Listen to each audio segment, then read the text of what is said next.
¿sí? Representan los átomos, moléculas, partículas. La interacción entre ellas es electromagnética, eso ya lo sabemos. Entonces,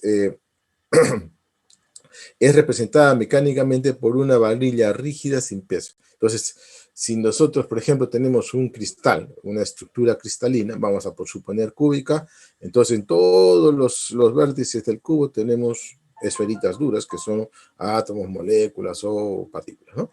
Y ellas están unidas, todas estas esferitas están unidas mediante barritas rígidas de peso despreciable. ¿Ok? Ya está. Ese es nuestro sólido líquido. ¿Y cuál es la consecuencia? Cuando se le aplica una fuerza cualquiera, no se deforma, ¿verdad? Entonces, así es como vemos las barras, ¿no es cierto? Que tienen aplicadas diferentes fuerzas, ¿no? Bien, ese es nuestro modelo de sólido rígido, de cuerpo rígido. Y para esta parte de elasticidad, ¿sí? Para la parte de elasticidad, hemos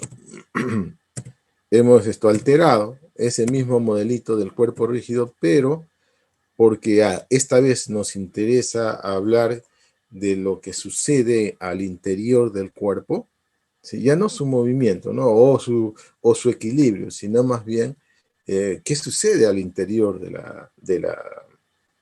¿no es cierto?, del cuerpo, del objeto. ¿Qué sucede? Entonces, para ver esos cambios que en el interior tenemos que dejar libertad de que los átomos puedan moverse. Así que de nuestro modelo anterior, ¿no es cierto?, de ese modelo cúbico con esferitas duras en los vértices, ¿no es cierto?, y unidas por una barrita rígida, ahora reemplazamos la barrita por un resorte, ¿verdad? Así como está aquí, como se aprecia. No estoy compartiendo, ¿verdad? Mi pantalla.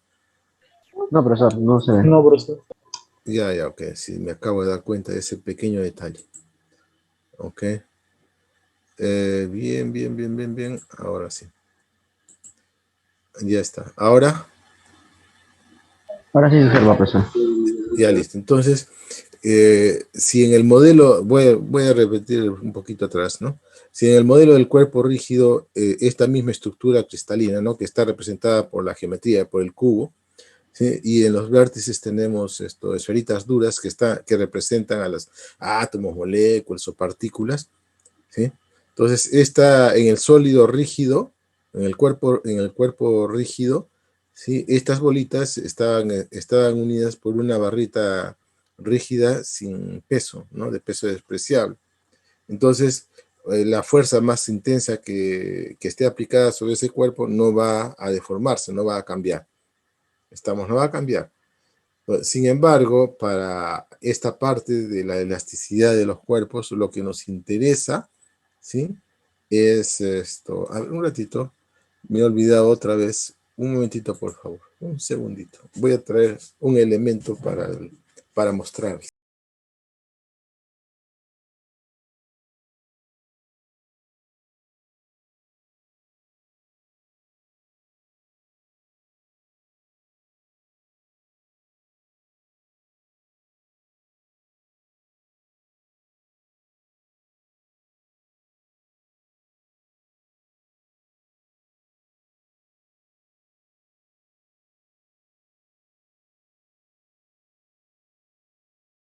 Muy bien, ya estoy de vuelta.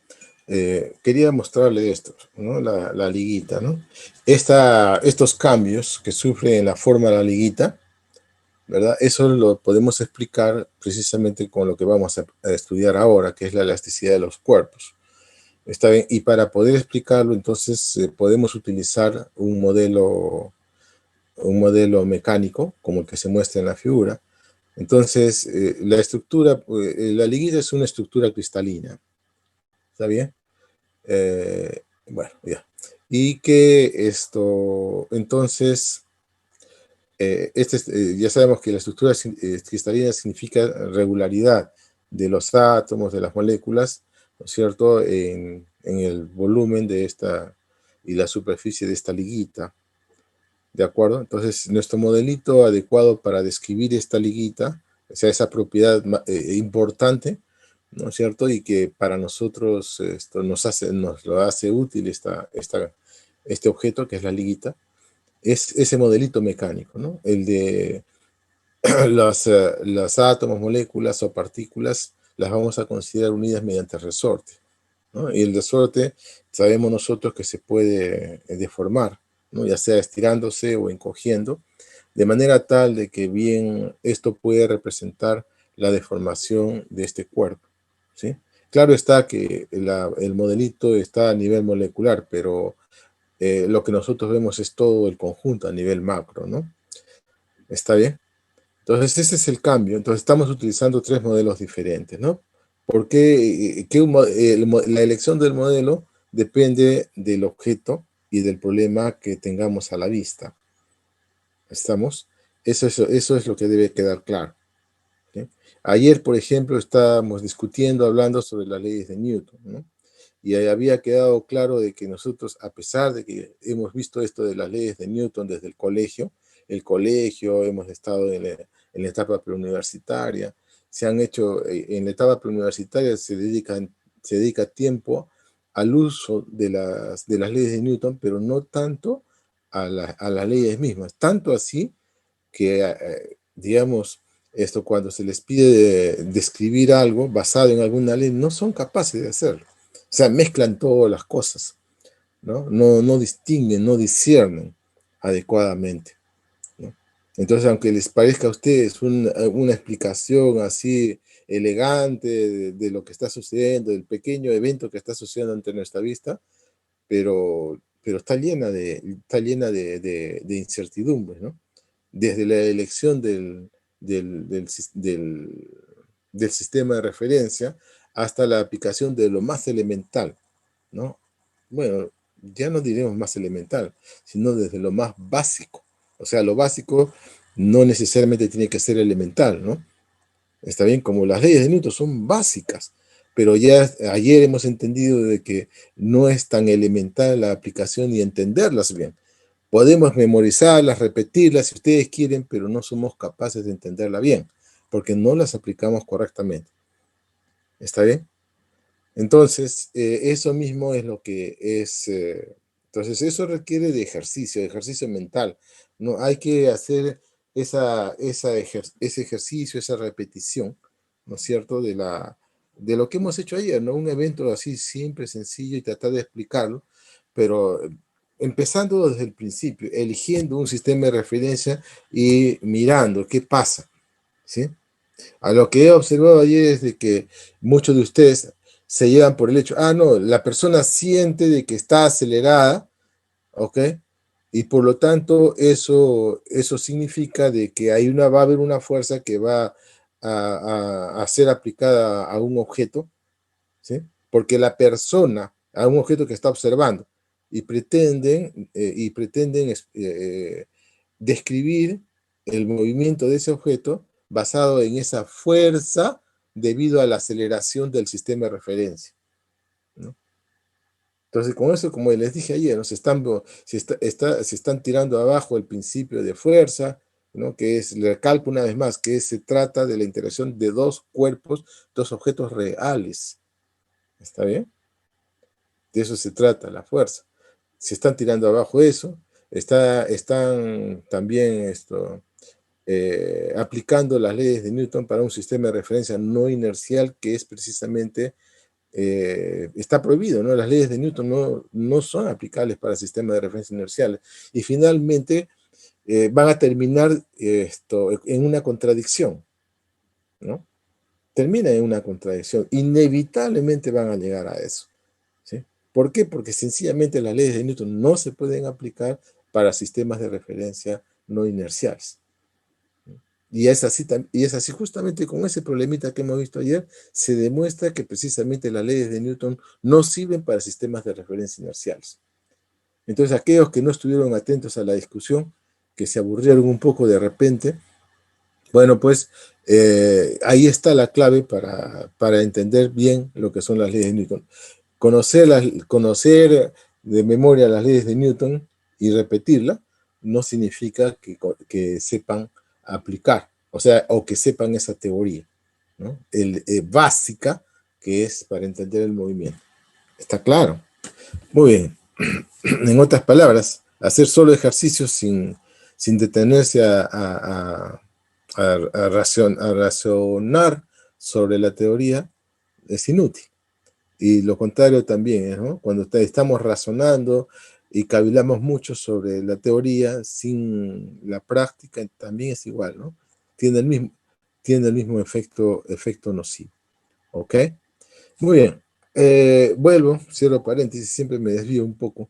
Entonces, esto nos va a dar el modelito adecuado que nosotros queremos, ¿no? Porque va a permitir que los átomos se puedan acercar entre sí o alejarse.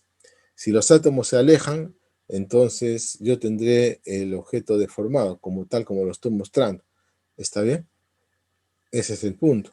Ahora, el punto siguiente es de que, bueno, nosotros queremos esta teoría que vamos a desarrollar, se trata de describir las propiedades elásticas. Vamos a recurrir a hablar de las moléculas para poder expresar o explicar esta propiedad de cuerpos como esta liguita. La respuesta es no, ¿sí? Nosotros vamos a ver todo esto desde el punto de vista macroscópico. ¿Está bien? O sea, vamos a tratar de explicar esa propiedad elástica, pero desde el punto de vista macro. Es decir, explicaremos estas propiedades elásticas basadas en cantidades medibles macroscópicamente. ¿De acuerdo? Como fuerza, por ejemplo, área y todas esas cosas. Como vamos a ver dentro de poquito. ¿Ya? Entonces, ese es el punto. Ese es el punto medular para entender esta teoría. Ahora, ¿es posible explicarla desde el punto de vista molecular? Sí, y además es lo más apropiado en realidad, ¿no? Pero ese es un punto de vista para explicar las propiedades, ¿no? ¿Sí?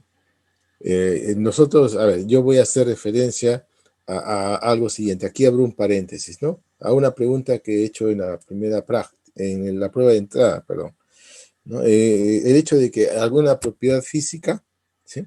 Alguna propiedad física se puede describir formalmente de formas diferentes. Por ejemplo, las propiedades gravitacionales del espacio que rodea la Tierra, ¿sí? Yo lo puedo describir como un campo vectorial, donde la gravedad es el campo, ese es el vector del campo, ¿sí?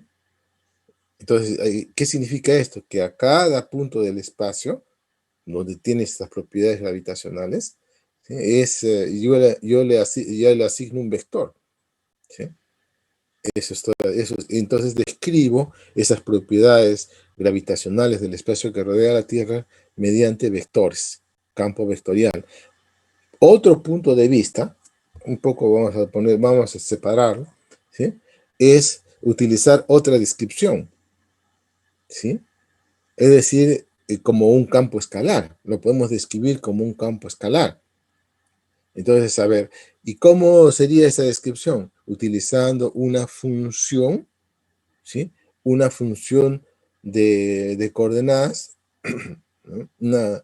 Una función escalar de variable vectorial puede ser, ¿no es cierto?, en general, para describir ese mismo campo, esas mismas propiedades gravitacionales del espacio que rodea la Tierra, ¿sí? Ahí ya está, por ejemplo, lo que nosotros denominamos la energía potencial gravitatoria, ¿no? El MGY, el MGH, ¿no? Donde H se mide respecto a alguna referencia, usualmente respecto de la superficie de la Tierra. ¿Está bien? Entonces, cada punto del espacio que rodea la Tierra donde existe esta propiedad gravitacional, le voy a asignar un valor como función, un número, ya no un vector, sino un número. Entonces yo puedo describir esas propiedades, ¿sí? Esas características del espacio que rodea la Tierra mediante función, mediante valores, mediante números. Cada punto tiene un número, ¿sí? Un número definido que se puede especificar mediante una regla, ¿no? Una función que es el MGH, ¿verdad? Entonces, esa es una descripción, digamos, escalar de esas propiedades. Y por otro lado tenemos una función escalar. Entonces aquí puede entrar una confusión, ¿no? Y entonces alguien puede decir, oiga, profesor, A ver, profesor, pero estamos describiendo la misma cosa. ¿Cómo es posible que podamos describirla matemáticamente con dos cosas tan diferentes como uno vectores y el otro funciones, escalares, números? Entonces, la respuesta es de que sí, eso sí se puede hacer. En varios aspectos de la física se hace. En termodinámica se hace. Acá, en esta parte también se hace. ¿Sí? Entonces, entonces la descripción que se hace, ¿sí? Es dependiente del nivel, ¿no? Del nivel en donde nosotros estemos. O sea, porque para estudiar física como química necesitamos de la matemática. Y dependiendo del nivel de matemática, que es la forma de cómo nos comunicamos, ¿sí? Cómo comunicamos el conocimiento, dependiendo de la matemática, nosotros vamos siendo cada vez más abstractos, ¿no? Y más generales en la descripción de los eventos de la física. Por eso es que en física se va repitiendo porque se está madurando la idea y cada vez lo hacemos con herramientas y cada vez somos más abstractos en la explicación y también más profundos también en la explicación, ¿no? Más abstractos, más profundos en la explicación de los fenómenos físicos. ¿Está bien? ¿Por qué? Porque hacemos uso de la matemática, ¿no es cierto? Hacemos uso de la matemática, pero no son cosas diferentes. El concepto mismo de la física realmente no requiere de matemáticas, ¿sí? ¿Se puede hacer física sin matemáticas? Sí se puede hacer. Un ejemplo tienen el libro de Tarasova, ¿no? En el libro de Tarasova, ustedes, el propio libro de que también lo tenemos nosotros, ahí en nuestro drive virtual de textos, que es el de Feynman, ¿no? El libro de Feynman también o sea, si ustedes no saben nada de matemática y agarran el libro de Feynman, se puede entender, ¿no? Por la forma como lo explica, se puede entender y dejar de lado las ecuaciones, ¿no?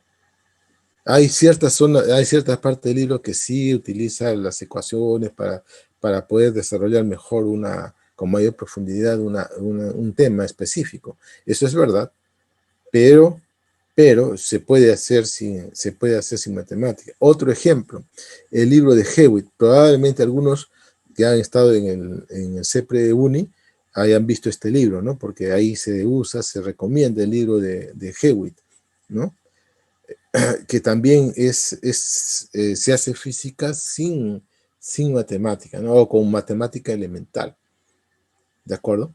Entonces, como digo, ¿no? Hay varios ejemplos en los cuales esto precisamente se puede ver esto que estamos haciendo. Entonces, nosotros lo que tratamos, cierro paréntesis y volvemos a esto. Entonces, las propiedades elásticas, antes. Yo quería decir algo, ¿no? Ahora, a ver, para terminar, para redondear la idea, ¿cuál es la idea que he querido fijarles otra vez? ¿No? Nuevamente, porque ya lo he hecho, ya esta es la tercera vez que lo estoy haciendo, hablando sobre lo mismo. A ver, cuando tenemos un fenómeno físico, como las propiedades gravitacionales, que estamos poniéndolo como ejemplo, y se puede expresar, se puede describir de maneras diferentes, entonces, como estas dos formas o estas formas diferentes de describir este fenómeno, ¿sí? Están describiendo eso, el mismo fenómeno, ¿no? O las mismas propiedades físicas, entonces deben estar relacionadas, no pueden ser totalmente independientes, tienen que estar relacionadas. Y matemáticamente, ¿cuál es la relación? De que la forma vectorial es igual a menos el gradiente de la forma escalar, ¿sí? Esa es la relación que existe para este caso específico, ¿sí? Para otros casos también hay una relación, pero será de otra forma. Una relación matemática me refiero, pero será de otra forma, ¿ok? Nosotros, en este caso, así como vamos a ver la termodinámica también, la termodinámica también se puede ver desde el punto de vista molecular, ¿no? Hay libros de termodinámica más avanzado que se ve desde el punto de vista molecular. Es más, anteriormente la gente de ingeniería industrial tenía un curso de termodinámica, ¿sí? Que explicaba los fenómenos termodinámicos basados precisamente, haciendo una mezcla en realidad, ¿no? de la explicación fenomenológica macroscópica, ¿sí? Mezclando con la microscópica. ¿Está bien? Eso se hace. ¿Está bien? Ahora, nosotros como estamos viéndolo por primera vez esto, entonces vamos a verlo desde el punto de vista macroscópico, algo que nosotros podemos, digamos, en la práctica podemos verlo. Aquí está, ¿no? Podemos verlo y en el desarrollo de esta teoría también vamos a observar qué es lo que está pasando, pues, ¿no? ¿Está bien? Vamos a tratar de explicar fenomenológicamente y macroscópicamente esta propiedad. ¿Ve? ¿Se dan cuenta? Entonces, lo primero que hacemos es, ya basados en este modelito, es que si se aplica una fuerza no tan intensa, ¿ok? Como la que estoy haciendo, puedo deformar el objeto, la liga, es mi ejemplo experimental. Cuando cesa la fuerza, la liga vuelve a tener su tamaño original. Entonces, a ver, ¿cómo hago para explicar? A ver, pueden ver ustedes, ahí, esta es una referencia, ¿sí? Esa es una referencia, ¿eh? Ya está, del tamaño de la liga. Ahora voy a agarrar y le voy a aplicar esa es la zona elástica, ¿sí? Eso se llama la zona elástica propiamente dicha, ¿sí? Y en el gráfico, como ya les mostré, puedo hacer eso, ¿no? Y en este gráfico, por ejemplo, esta zona elástica que acabo de escribir es la zona de esta recta, ¿sí? Que ven acá y de esta recta que ven acá, ¿sí? En este gráfico. Que esto lo que significa es de que lo que está en la ordenada es la fuerza por unidad diaria y lo que está aquí es la deformación entre la longitud inicial, deformación unitaria se llama. Entonces, hay una relación directamente proporcional. Esa es la que le llamamos zona elástica, propiamente dicha, la que acabo de describir con esta liga.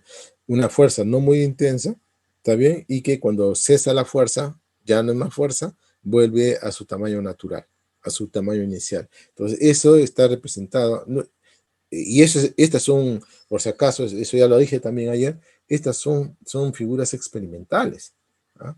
No son esquemas dibujados, ¿no? Son experimentales, ¿no? Digamos, resultados de experimentación. Entonces, bueno, ya esa es la zona elástica, así la reconocemos, ¿no? Por esa proporcionalidad. Muy bien, luego viene la zona plástica. La zona plástica, entonces, nos dice que se aplica una fuerza más intensa, ¿de acuerdo? Pero la consecuencia de esa fuerza intensa es que el objeto queda permanentemente deformado. ¿Está bien? Queda permanentemente deformado. Entonces es lo que trato de hacer acá. Y ahora vean ustedes, ¿no? Usemos nuestra referencia, ¿sí? A ver, aquí. ¿Se dan cuenta que la liga está más grande? A ver, ¿la liga está más grande o no? ¿No? Bueno, espero que sí, no se ve tan fácil el asunto, pero acá yo estoy apreciando de que la liga se está estirando, ¿no? La liga se está estirando, ¿no? Ya está más grande, ¿sí? Y si sigo aplicando con cierto cuidado, o sea, no, la fuerza no tiene que ser tan intensa, esta liga se va a seguir deformando, ¿sí? Cada vez más y más. ¿Se dan cuenta? Muy bien. Cesa la fuerza y el cuerpo ya no vuelve a su situación inicial. ¿Ok?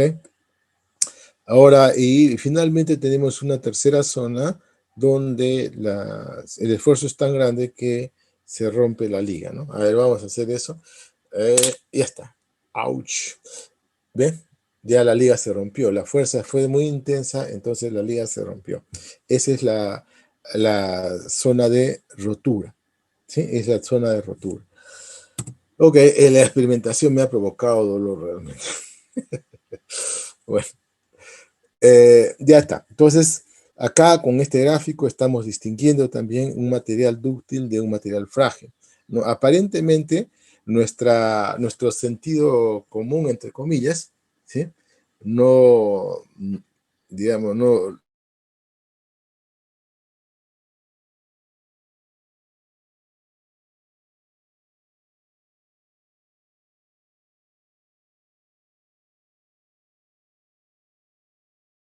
resultaría ser un material que podríamos decir frágil, ¿no? ¿No? Se resiste bastante a la fuerza, pero, ¿no? Pero es decir, su zona elástica, ¿sí? Esta zona de elasticidad, donde hay una proporción directa entre la fuerza y la deformación, ¿sí? Es grande. Entonces uno aplica una fuerza grande, ¿ok? Y este cuerpo no se, digamos que se deforma, es cierto, pero está ahí como una sola pieza. ¿Sí? Pero sin embargo, una vez que llega al límite de la zona elástica, ¿sí? Un esfuerzo un poquito mayor y se rompe. ¿Sí? Hay otros cuerpos como el fierro, como ya hemos dicho, de lo que están hechos los clavos, por ejemplo, o, esos, o los fierros de construcción. ¿Ok? Esos fierros, por ejemplo, igual le aplican la misma fuerza, están en la zona elástica, si llegan al límite de la zona elástica, pero sin embargo, ¿sí? Le siguen aplicando mayor esfuerzo y este material se deforma. ¿Sí? Se deforma y tarda bastante en romperse. ¿Sí? A eso se le llama un material dúctil, ¿no? ¿Sí? Ok, aquí este sí son esquemas, ¿no? Acá tenemos esquemas, ¿no? Del caso del acero. Sí, hay varios tipos de acero, ¿ah? Por si acaso. Hay varios tipos de acero. Entonces este es el acero que es dúctil. ¿Está bien? Es un acero dúctil.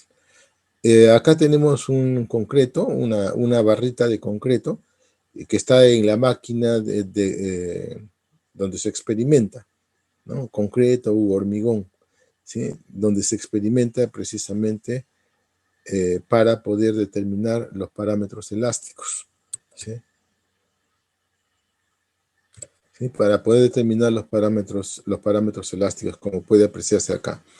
Bueno, aquí todavía está en una pieza, pero ya se ve, ¿no? Ya se ve que hay cierta tensión acá por el cambio de color que se puede apreciar. Y aquí está la rotura, ¿no? La fuerza es tan grande que ya se fractura. Muy bien. Entonces, hasta ahí habíamos visto ayer, ¿no? Habíamos hecho alguna explicación al respecto. Ahora esta lámina es más que nada de recuerdo, ¿no? Del resorte, cómo se comporta un resorte, ¿no? El resorte se deforma tal que esta deformación es directamente proporcional a la fuerza que se le aplica. ¿De acuerdo? Entonces, digamos, esta ley la descubrió Robert Hooke en el año de 1658, en el siglo XVII, a mediados del siglo XVII. Entonces, la expresión matemática sería de esta forma, ¿no? F igual menos K delta X. ¿Por qué el menos? Porque nosotros decimos que es una fuerza recuperadora. Está bien, por ejemplo, aquí en esta figura, esta fuerza elástica sería una fuerza que está hacia arriba. O sea, es decir, que pretende, vamos a decirlo así mejor, que pretende devolverle al resorte su longitud original, puesto que, como se ve actualmente en la figura, está estirado. ¿Sí? Por lo tanto, la fuerza elástica, esta de aquí, de la ley de Hooke, está apuntando hacia arriba, en este caso. Entonces, el peso del cuerpo es la fuerza deformadora del resorte, ¿sí? Y la fuerza elástica es la que viene a ser la respuesta del resorte a esta fuerza externa, ¿sí? Entonces, la fuerza elástica en realidad es una fuerza interna, ¿no? que interna en el resorte. Muy bien, ese detalle lo estamos apreciando porque precisamente igual va a ocurrir con los materiales, ¿sí? Nosotros no necesitamos y no vamos a necesitar meternos a la parte molecular y a nuestro modelito mecánico para poder hablar sobre esta propiedad elástica, ¿sí? Lo que vamos a hacer es utilizar esta misma ley de Hooke, pero la vamos a generalizar, ¿de acuerdo? Y la vamos a generalizar. ¿Está bien? Entonces, pero lo que antes tendría que decirles de que si nosotros queremos utilizar esta misma ley de Hooke, hablar de fuerzas y de deformaciones de los cuerpos, vamos a tener un problema, porque esta deformación de los cuerpos va a depender también de otras propiedades como su volumen, el área sobre el cual está aplicada la fuerza, ¿no? Y eso ya es un problema. ¿Está bien? Eso es un problema. Bueno, este ejemplo de acá es un ejemplo para el cálculo de fuerzas.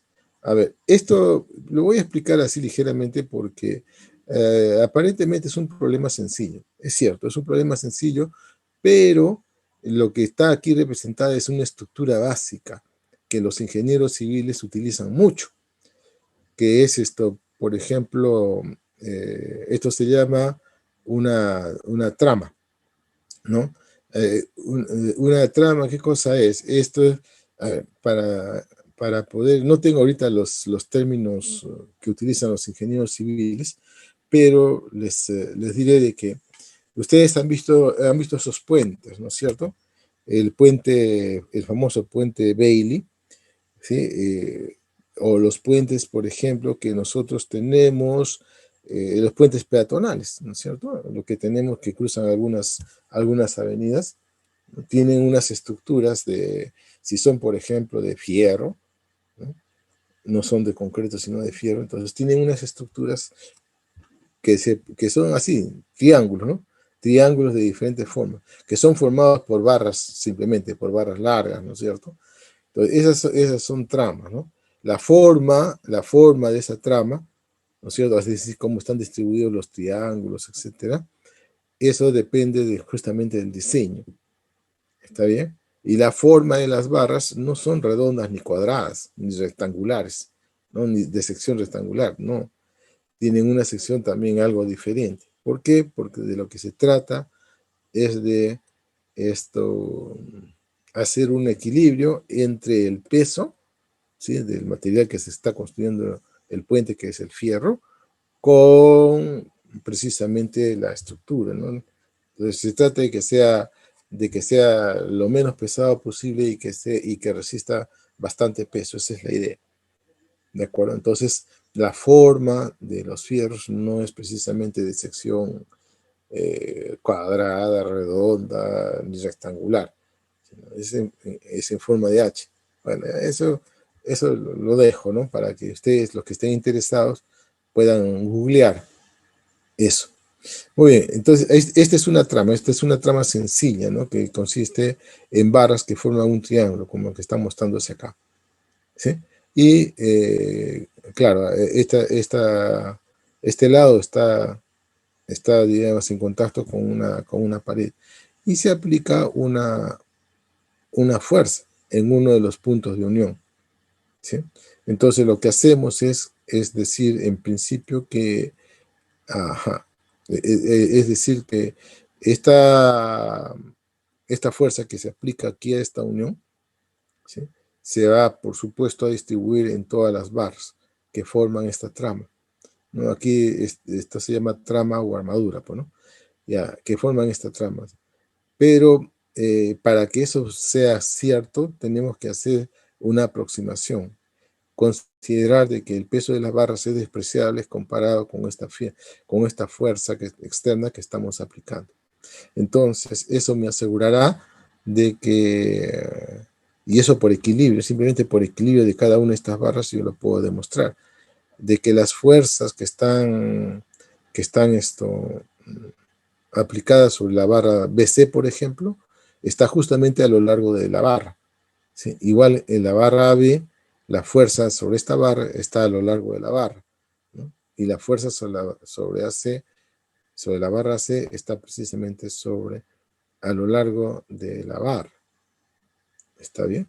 Entonces eso me permite hacer un diagrama de fuerzas así como el que se muestra acá, ¿eh? Como se muestra acá. Entonces nos piden hallar la tensión de las barras livianas de la armadura mostrada. Pues bien, ya está. Ahora dije que esta barra AC está pegada a la pared, ¿no es cierto? Muy bien, entonces aquí vamos a calcular sobre las otras dos barras que están en contacto con P. Entonces hacemos el triángulo de fuerzas. ¿Y por qué hacemos un triángulo de fuerzas? Ya ustedes recordarán de que esto es cierto siempre que el sistema esté en equilibrio. Y eso ocurre, ¿no? Se aplica la fuerza P y todavía el sistema permanece en equilibrio. De tal manera que las fuerzas deben sumar cero, ¿no? Que nosotros, las fuerzas que podemos identificar en el sistema.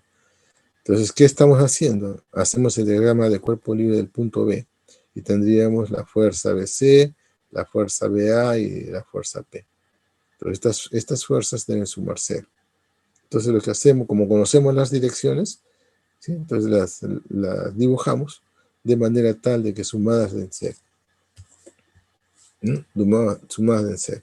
Entonces, sabemos que los módulos deben cumplir con esta relación. O sea, vectorialmente esto se debería de escribir P más P vector más F AB vector más FBC vector es igual a cero vector. ¿Sí? Y tomando módulos, se debe cumplir que el módulo de la fuerza P debe ser igual a la suma de las otras dos fuerzas. ¿Está bien? Y ya. Entonces, muy bien. Y ahora utilizamos la geometría. Como ven ustedes, utilizamos la geometría para encontrar la relación entre los módulos, ¿no? Entonces, ¿qué decimos? Que este triángulo, ¿sí?, es semejante a este otro triángulo. O sea, el triángulo físico, el triángulo real, es semejante al triángulo de fuerza. Entonces, haciendo la relación entre triángulos semejantes, llegamos a esta ecuación que está acá y finalmente ¿no es cierto?, la solución al problema.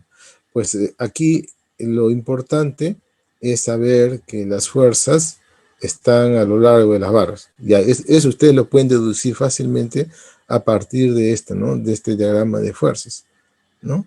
Pero,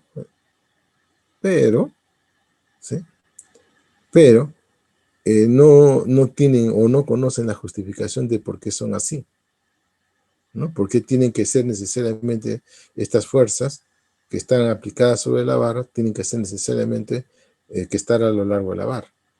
Entonces ahora ya lo saben, ¿no? Es porque se desprecia el peso de la barra, ¿ok? Y como estas barras, este sistema que está acá, todas están unidas en los extremos y las fuerzas externas se aplican a los extremos, entonces esta fuerza se distribuye, así se dice, ¿no? Para equilibrarse, se distribuye a lo largo de las barras, ¿no?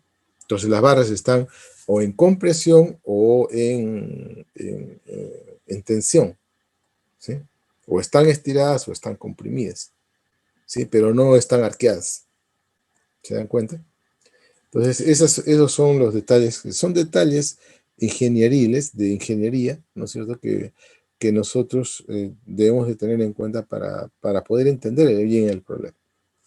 Bueno, ya está. Entonces, vamos a volver aquí a las propiedades elásticas de los cuerpos. ¿Está bien? A las propiedades elásticas de los cuerpos. Empezando por las definiciones básicas, ¿no? Esta es una nueva parte, un apartado, ¿no?, de la estática. Así que necesitamos nuevas definiciones para poder hablar con propiedad en esta parte, ¿no?, de la física, de la elasticidad de los cuerpos. Cuando hablo de cuerpos, ¿sí?, no solamente los sólidos son elásticos, también lo son los líquidos, ¿sí?, y también lo son los sólidos, ¿no?, porque se pueden, de diversas formas, se pueden estirar, comprimir, ¿eh? Sólidos, gases y líquidos son cuerpos, le llamamos en general a eso. Muy bien, entonces vamos a ver. El esfuerzo, ¿sí?, el esfuerzo lo vamos a denotar con la letra sigma y será igual al módulo de la fuerza aplicada por unidad de área, ¿no? Entonces, acá tenemos la forma matemática de la definición de esfuerzo. En realidad, esta definición estamos haciéndola en términos de la fórmula, como ustedes pueden ver ahí, ¿no? Entonces aquí tenemos el módulo de la fuerza entre el área, pero sobre la cual se aplica, eso me da el esfuerzo. Las unidades entonces serán Newton por metro cuadrado, ¿no? En el sistema internacional es el Pascal, la unidad. Sí, es el Pascal, que es completamente equivalente a esta de acá. Newton por metro cuadrado. ¿Está bien? Son equivalentes, pero la unidad en el sistema internacional es el Pascal. Ok, entonces, ahora, nosotros tenemos que, podemos, dado un cuerpo cualquiera, la fuerza la podemos aplicar sobre la superficie de varias formas, ¿no? Pongamos dos casos extremos. Si es que la fuerza es aplicada perpendicularmente a la superficie del cuerpo, entonces decimos que es un esfuerzo normal, eso es una fuerza normal, ¿no es cierto? Y da lugar a un esfuerzo normal, ¿no? Cuando se hace este cociente.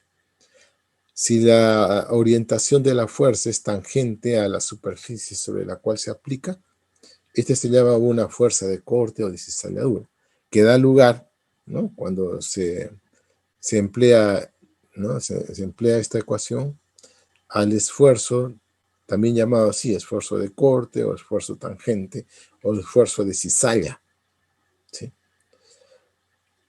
Pero cualquier tipo de esfuerzo siempre tiene la misma definición, ¿no? Matemática, fuerza entre área.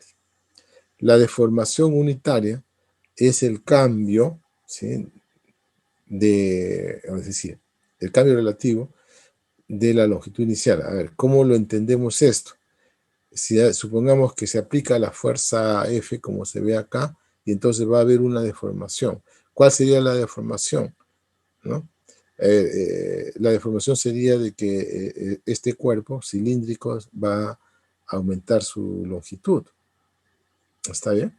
Puesto que acá nos está dibujando, pero suponemos, para evitar que se acelere el cuerpo, suponemos otra fuerza, ¿sí?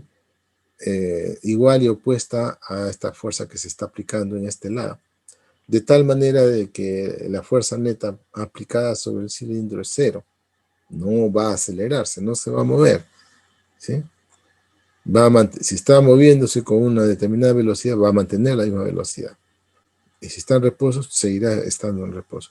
Pero lo que sí se va a observar es un aumento en la longitud, ¿sí? Un aumento en la longitud. Ese aumento le podemos llamar delta L, ¿no? Esa es la deformación del cuerpo.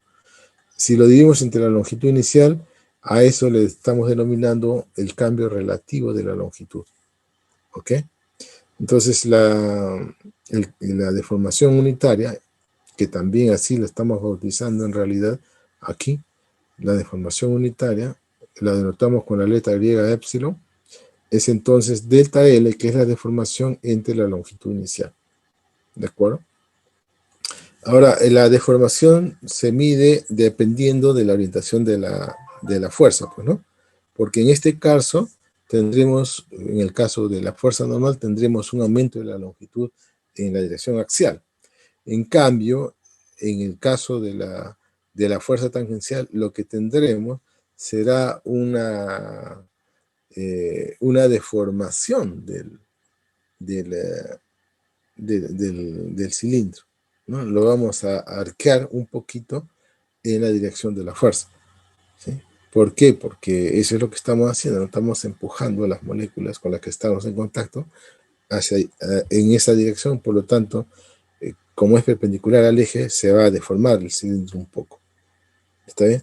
Pero ya hemos dicho que nosotros no queremos hacer la explicación desde el punto de vista micro, sino macroscópico. Por lo tanto, esta deformación tangencial se puede expresar en términos de un ángulo alfa. Entonces queda todavía pendiente cómo determinar ese ángulo alfa. Ok, acá estamos dando un ejemplito, ¿no? El ejemplo es el siguiente.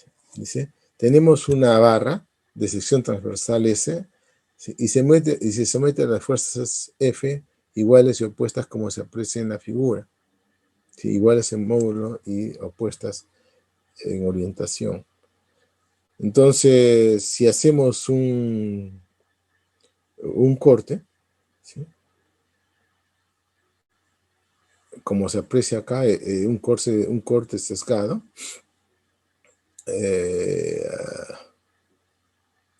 Un corte, por ejemplo, acá, ¿no? Hacemos un corte tal como este que está acá. ¿Ya ven? Un corte así, entonces tendremos un plano, ¿no es cierto? Un plano que está inclinado con respecto a la sección transversal, ¿sí? Entonces, supongamos que ese corte, que ese nuevo plano, ¿sí? Inclinado, esté inclinado θ con respecto a la sección recta, a la sección transversal, ¿sí? Como se muestra en la figura acá, ¿no? Entonces, descomponemos la fuerza aplicada en la dirección normal y paralela a ese corte, ¿no? A ese plano de corte. Y con ello podemos entonces calcular el esfuerzo normal y el esfuerzo tangencial. Entonces ya sabemos que cada uno de estos esfuerzos producen efectos diferentes. El esfuerzo normal va a aumentar la longitud en esa dirección y el esfuerzo tangencial lo va a deformar, ¿no? Va a deformarlo el cuerpo. Bueno, aquí está el cálculo del esfuerzo normal y del esfuerzo tangencial en función de los datos que se han dado, ¿sí? El área transversal o el área recta, ¿sí? La fuerza, el módulo de la fuerza dada y el ángulo θ, ¿no? Ahí está. ¿Sí? Lo que se pide es graficar esos resultados. Muy bien, hablemos ahora sí de la elasticidad de un cuerpo, ¿sí? Entonces la pregunta que nos hacemos nosotros es, ya muy bien, profe, nos ha mostrado con la liguita nos ha demostrado de que los cuerpos, ¿no? Como la liguita, son deformables. Yo puedo ver que se deforman, pero, ¿no? Pero yo tengo mis dudas de que todos los cuerpos se deforman. ¿Por qué? Porque si yo agarro, ¿sí? Agarro y le aplico una fuerza a este librito, ¿no es cierto? Ahí está la fuerza, le aplico una fuerza. No estoy seguro, no veo, mejor dicho, no veo que se deforme, ¿sí? No veo que se deforme. Entonces, ¿será elástico o no? A primera vista, ¿sí? Desde el punto de vista macroscópico, es decir, lo que yo puedo ver o observar con mis ojitos, ¿sí? Este cuerpo no es elástico. ¿Está bien?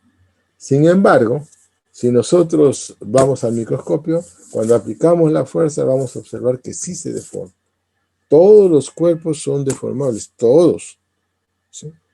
Lo que pasa es que unos son más deformables que otros, ¿sí? Unos son más deformables que otros. Por ejemplo, esta liguita que hemos mostrado al inicio como un ejemplo, este es un material bastante dúctil. Por esa razón es que yo puedo aplicarle la fuerza y se deforma bastante antes de romperse. ¿Se dan cuenta? Es dúctil. Es muy dúctil, pero hay otros que no, ¿no? Además, este sí es fácilmente deformable, ¿no? Y se puede ver, este de acá, yo le aplico una fuerza y la fuerza que yo le aplico no es suficiente para ver con mis ojitos su deformación. ¿Está bien? Quizás si se le aplica una fuerza mucho más intensa, yo pueda ver ya la deformación del libro. ¿Correcto? Entonces, ¿cómo se puede, ya, aceptando la idea de que todos los cuerpos son elásticos? ¿Está bien? Entonces, ¿cómo puedo saber, ¿sí? ¿Cómo puedo predecir, ¿sí? Que un cuerpo, o cuánto se deforma un cuerpo cuando se le aplica una fuerza, ¿no? ¿Cuánto se deforma? Esa es una pregunta inmediata, ¿no? Interesante. Como consecuencia de lo que estamos aprendiendo. Estamos diciendo que todos los cuerpos se deforman, unos visiblemente, otros no tanto. Entonces, ¿cómo puedo hacer mi predicción? Dado un material cualquiera, un cuerpo cualquiera, ¿cómo poder predecir cuánto se va a deformar. Entonces, para eso hay que conocer la elasticidad del material. Y para conocer la elasticidad del material se requieren de 4 parámetros o módulos. Aquí se llaman módulos. 4 módulos, de los cuales 2 son independientes y los otros 2 se pueden expresar en términos de los anteriores. En otras palabras, si yo quiero tabular, si yo quiero clasificar, ¿sí?, los materiales de acuerdo a su elasticidad, me bastará con conocer solamente 2 de sus módulos. ¿De acuerdo? Porque los otros 2 los puedo obtener a través de una ecuación. ¿Se entendió? Muy bien. Y eso es precisamente lo que se ve en las tablas, ¿no? Bueno, vamos a ver entonces, vamos a estudiar los módulos. Vamos a definir los módulos elásticos de un material. Empecemos entonces, para poder entender lo que es un módulo elástico, hagamos un paralelo con el caso del resorte, ¿sí? ¿Qué cosa representa para ustedes la constante del resorte? A ver, esa es la primera intervención del día de hoy. ¿Quién quiere hablar?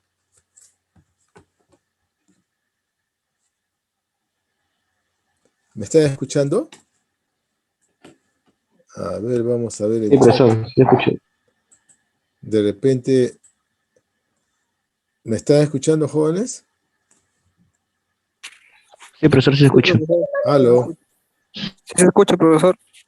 Ya, bueno, yo no les escucho a ustedes, ¿sí? Sí, no les escucho. Entonces voy a tratar de corregir eso, ¿ya? Un ratito, voy a tratar de corregir eso. Tengo que dejar de compartir.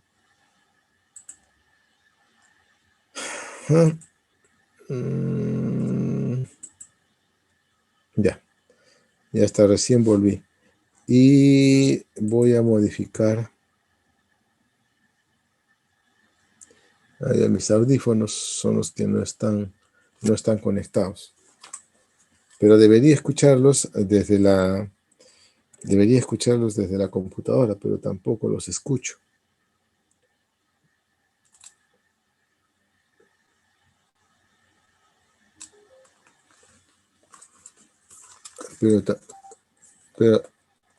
Pero la verdad es que tampoco los escucho.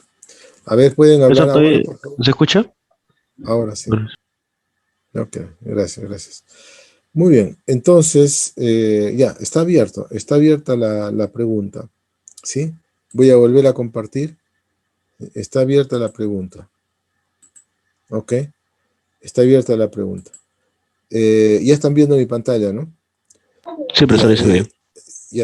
Recuerda lo que pregunté, ¿no? Yo le pregunté respecto del resorte. ¿Qué significa para ustedes la constante K?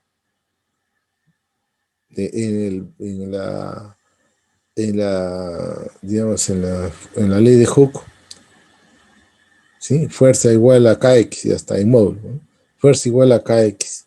X es la deformación, fuerza, la deformación del resorte, fuerza, es la fuerza elástica, y K, ¿qué cosa representa K para ustedes? ¿Describe algo del material o solamente es una constante de proporcionalidad?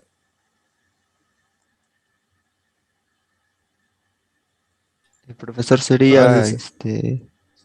en base a lo que mencionó, ¿no? De ese gráfico que se hace por materiales, ¿no? De sus zonas de plasticidad, todo ello. Y bueno, la primera zona en donde son proporcionales no sería igual en todos los materiales y es por eso esa recta no tendría las mismas tangentes para diferentes Ajá. materiales. Es por ¿Estás, ello estás, la misma pendiente, ajá. estás hablando de esto? Ujú, sí, profesor, porque nos mencionó que ahí es donde se aplica la ley de Hooke. Bueno, creo que cuando se grafica para diferentes materiales, sea hierro, no sé, otros sólidos, la pendiente no es igual para todos y por eso se necesitaría representar con una constante para cada material. Ajá. Entonces, esa constante está relacionada con las características elásticas del material. En el caso del resorte, representa la elasticidad del resorte. ¿Eso es lo que quieres decir? Sí, profesor. Sí. Va, muy bien. Entonces, Si tú, ¿cómo haces para encontrar experimentalmente la constante del resorte? ¿Cuál es tu nombre, tu apellido? Zacarías, profesor. Ya. ¿Cómo se hace para, para encontrar esa constante elástica del resorte? Sería en ¿Cómo se base hace? a relacionando la fuerza y la deformación, implicando diferentes fuerzas ¿A la y ver relación de cuánto qué? a la Un ley de ratito, Hooke. otra vez se me ha ido. Ya no voy a usar.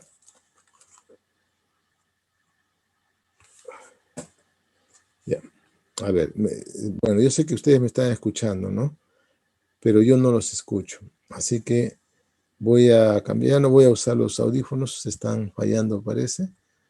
Ah, a ver, ahora sí puedes seguir hablando, Zacarías. A ver si Sí, te escucho. profesor. Ya, ahora sí te estoy escuchando. Muy bien. Ya. Ya, Entonces, como mencionaba, para medirlo experimentalmente sin saber, bueno, nada casi de teoría sería aplicando diferentes fuerzas, porque de otra manera sería ya aplicas diferente, ¿no? fuerzas y qué más. Y mido, ¿no? Cuánto se deforma por cada fuerza que aplico. Ok, listo. Y Y luego, sale ¿qué algo haces con eso? constante. ¿Qué haces Ajá, con y eso? me debería salir algo relacionado. Si se supone que el material es el mismo, me debería salir una constante igual para todos, relacionando la fuerza y la deformación. Pero ¿y cómo lo relacionas? ¿Cómo te Bueno, das cuenta? en ese caso sería con una división. Con una Trataría de división. buscar, ¿no? Podría ser, por ejemplo, no sé, nada, uno con una multiplicación, pero lo más común es relacionarlo con una división, ¿no? Magnitudes proporcionales y inversa y directamente proporcionales. Pero si no sabes, si tienes un gran conjunto de datos, no sabes cómo es exactamente, ¿qué haces en realidad? ¿Cómo se Profesor, calcula en el creo que laboratorio? sería para hacerlo es tomar diversos muestras, ¿no? Mostrar una gráfica donde muestre el grado de tendencia que tendría, E- ¿no? Esa es la clave, Sí, eso es sí, lo que sí, se hace en el laboratorio, graficarlo. ¿no? En el laboratorio precisamente se hace eso. Se hace con los datos que se miden, se hacen gráficas. ¿Para qué? Para visualizar rápidamente cuál es la relación que existe.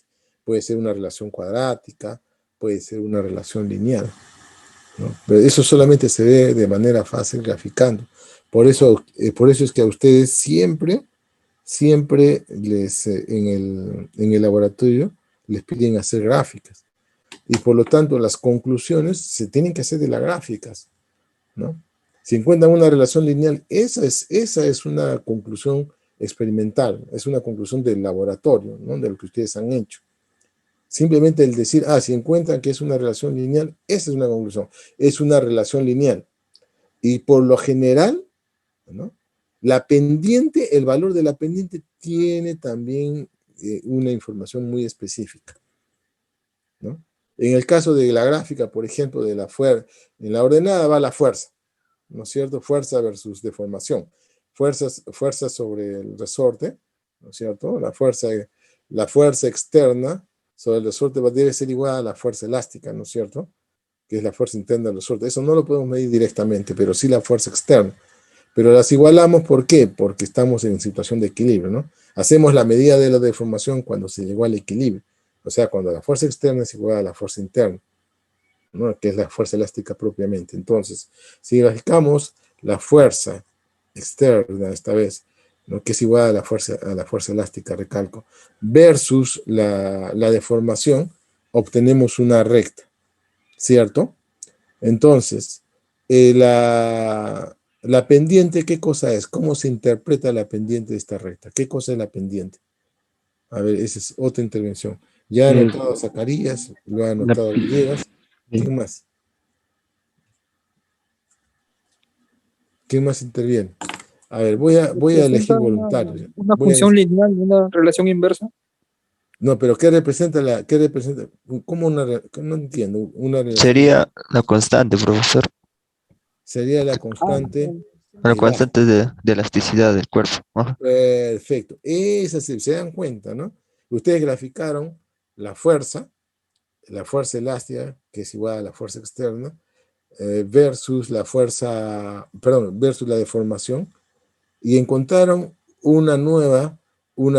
esta es una información ya, no es un dato.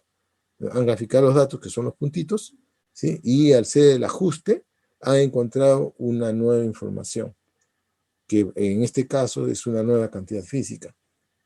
que es precisamente la constante elástica, que es igual a la pendiente. ¿Se dieron cuenta? Eso se hace en el laboratorio.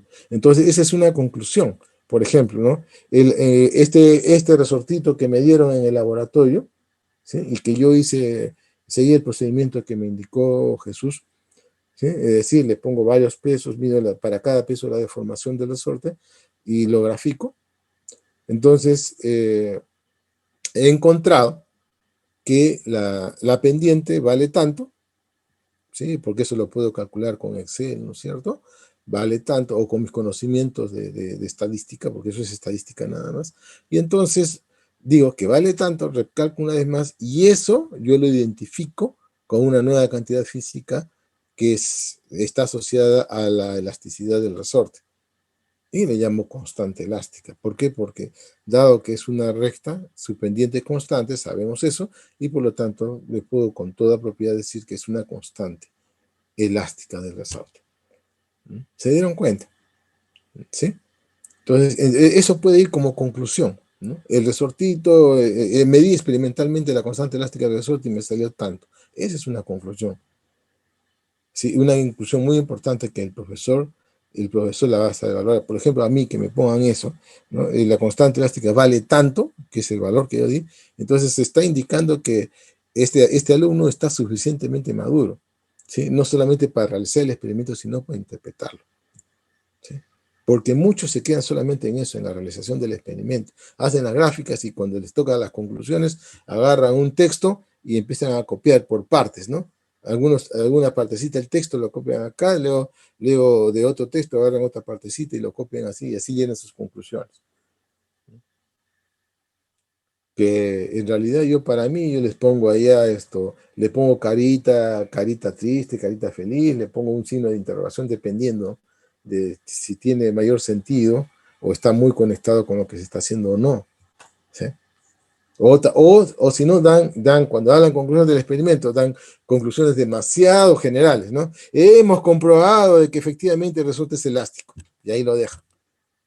¿Sí? ¿Cómo lo has comprobado? ¿Qué evidencia experimental has encontrado que te permita afirmar lo que has hecho? ¿No? Entonces, no, pues no, esos son dos extremos, ¿no? Si me pides experimental, ya, pero ¿qué dice? El profesor repitió, o cuando leí ahí decía que hablaba mucho de la constante elástica. Ya, bueno, ya hemos comprobado la elasticidad. ¿No? ¿Qué es eso, no? ¿Y cómo lo has comprobado? O sea, eso es tan genérico, ¿sí? Como tan vacío pueden ser esas conclusiones extraídas del libro. ¿Se dan cuenta? Pero si ustedes, al decir simplemente eso, de que la constante elástica medida del resorte que nos han dado, que aunque hemos experimentado vale tanto, ya está. Ya es simplemente ese hecho, ya es un paso innegable. Es como cuando un niño, ¿no es cierto? Cuando un niño corre, si ustedes ven, hay bebitos así que están empezando, diríamos, a caminar y de pronto están que empiezan a correr, ¿no es cierto? Empiezan a correr. ¿Qué dirían de ustedes ese niño? Si ya sabe correr, entonces aprendió a caminar primero, ¿no? Ya sabe que sus piernecitas las puede utilizar para movilizarse rápido, ¿no? En cambio hay otro que puede tener esa misma edad, pero sigue sentado o gateando. ¿Se dan cuenta? ¿Sí? Entonces, eso mismo es lo que pasa con los estudiantes cuando realizan los laboratorios. Y es lo mismo que pasa aquí cuando uno aprende dentro de un grupo, las personas aprenden de diferente forma y lo manifiestan de diferente forma también. ¿Sí? No siempre el que está callado, el que está callado es porque entendió, ¿no? Generalmente es lo contrario, ¿sí? Entonces la gente que está callada es porque no entendió, ¿no? O también hay varias razones, ¿no? Pero el que enseña, ¿no? En este caso se da cuenta cuando la gente habla, ¿no? O sea, en la época de estudiante no hay que tener temor a equivocarse, ¿no? ¿Por qué? Porque están justamente eso, están aprendiendo y es un derecho del estudiante de equivocarse. ¿Saben cuándo no se deben equivocar? Cuando sean profesionales. los ingenieros civiles o los arquitectos cuando diseñan casas, ¿no? O eligen los materiales para la construcción, ahí no tienen que equivocarse. Porque un error, ahí sí, cuesta vida, ¿no? Y basta que se pierda una vida, ya es un gran error. ¿Se dan cuenta? Entonces, pero mientras estén estudiando, no importa si se equivocaron. Está bien, porque es parte de su aprendizaje. ¿Mm? Muy bien, a ver, ¿quién respondió hace un ratito? Ah, ya, pero bueno. Zacarías volvió a responder otra vez, así que ya está. Bueno, entonces volviendo al tema, bien, lo que vamos a hacer es ese procedimiento que acabo de indicar ahorita, que Zacarías nos dijo, ¿no? Zacarías, que Jesús nos dijo, ¿no es cierto? Que ¿qué es lo que hizo para saber la constante elástica del resorte? Agarró, midió, ¿no? Le puso diferentes pesos, para cada peso midió la deformación, luego graficó, ¿no es cierto? La fuerza versus la deformación, ¿sí? Y la pendiente de la recta, porque esos puntos se ajustaban a una recta, lo interpretó como la constante elástica, la constante elástica del resorte. ¿De acuerdo? Así lo interpretó. Y eso es justamente ese mismo procedimiento vamos a hacer nosotros para poder encontrar las constantes elásticas, ¿no es cierto? Entonces, si es que lo que nos dijo Jesús se puede aplicar también aquí, en lo que estamos estudiando nosotros, entonces podríamos decir aquí también, si nosotros tenemos esa capacidad, acá en estas gráficas que estoy mostrando, si nos hubieran dado con escala y con, ¿cómo se llama? ¿No? Si nos daría escala por acá abajo, en las abscisas y en las ordenadas, podríamos determinar la pendiente de esta recta. ¿Y cómo podemos interpretar la pendiente de esta recta? Que está asociada a la elasticidad del cuerpo, ¿sí? Esta es igual, porque esto es como graficar fuerza en función de la deformación, en el caso del resorte, ¿no? Y encontramos que la pendiente de la recta era la constante elástica del resorte. Entonces también podemos decir de que esta pendiente es la constante, está relacionada con la elasticidad. Podemos decir que es una constante elástica del material, ¿sí? ¿Cómo? Eso depende del esfuerzo y depende de la deformación unitaria. ¿De acuerdo? Entonces, pero ya está, ya el mismo procedimiento que hemos hecho para calcular la elasticidad del resorte, vamos a hacer para calcular, ¿no? O para hallar experimentalmente la constante elástica. Lo mismo, el mismo procedimiento que nos ha descrito Jesús, lo vamos a hacer para los materiales, ¿no? ¿Sí? Para determinar la constante elástica. Entonces, fíjense ustedes, si nosotros estamos aplicando una fuerza normal al área, entonces ya sabemos que ese es un esfuerzo normal. Entonces, el esfuerzo normal es directamente proporcional a la deformación unitaria, ¿sí? Y la constante de proporcionalidad es precisamente la constante elástica, ¿sí? Normal, que se llama módulo de Young, en honor a quien lo descubrió precisamente, ¿sí? Young se dio cuenta de que la elasticidad del material era análoga a la elasticidad del resorte. Entonces hizo lo mismo, ¿no? Aplicó la misma regla, ¿no? De que el esfuerzo aplicado es directamente proporcional a la deformación. Así como en la ley de Hooke, la fuerza aplicada es directamente proporcional a la a la deformación del resorte, ¿sí? Igualito hizo acá. Solo que en vez de fuerza utilizó esfuerzo y en vez de deformación, acá la deformación unitaria, ¿sí? Y la constante de proporcionalidad vendría a ser, recalco una vez más, el módulo de Young, así se llama, ¿sí? Es una constante elástica que depende solo del material. Muy bien. ¿Y qué unidades tiene el módulo de Young? La deformación unitaria es adimensional, así como el coeficiente de fricción, igualito, ¿no? Es adimensional. ¿Por qué? Porque es el resultado de cociente de dos cantidades físicas iguales, de la misma dimensión, ¿no? Que es longitud, ¿no? El delta de L, que es la deformación entre la longitud inicial. Entonces, la deformación unitaria es adimensional y el sigma sí tiene dimensiones. Entonces, la constante elástica, el módulo de Young, tiene las mismas dimensiones del esfuerzo. ¿Ok? Ya está. Entonces ya tenemos una constante elástica llamada módulo de Young. Y si la fuerza es tangente, ¿sí? Tenemos entonces el esfuerzo tangencial. Y se aplica la misma regla, ¿no? Que en el caso anterior. El esfuerzo tangencial es directamente proporcional a la deformación unitaria.